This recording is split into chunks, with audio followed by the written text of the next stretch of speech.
Livre de Genèse chapitre 16. Saraï, femme d'Abram, ne lui avait point donné d'enfant.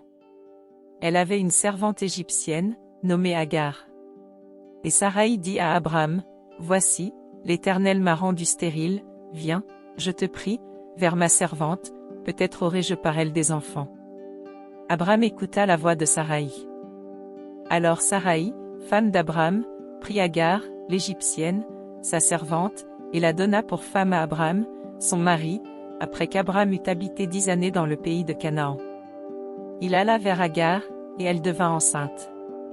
Quand elle se vit enceinte, elle regarda sa maîtresse avec mépris. Et Saraï dit à Abram, « L'outrage qui m'est fait retombe sur toi. J'ai mis ma servante dans ton sein, et, quand elle a vu qu'elle était enceinte, elle m'a regardé avec mépris.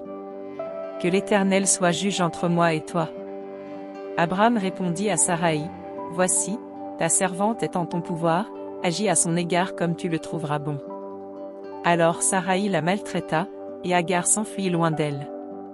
L'ange de l'Éternel la trouva près d'une source d'eau dans le désert, près de la source qui est sur le chemin de Shur.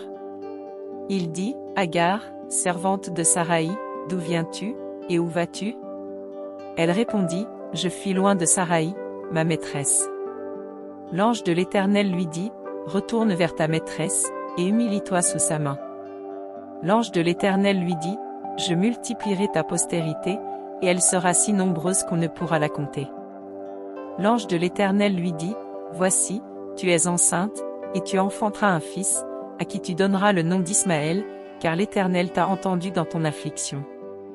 Il sera comme un âne sauvage, sa main sera contre tous, et la main de tous sera contre lui, et il habitera en face de tous ses frères. » Elle appela Ata El-Roi le nom de l'Éternel qui lui avait parlé, car elle dit, « Ai-je rien vu ici, après qu'il m'a vu ?»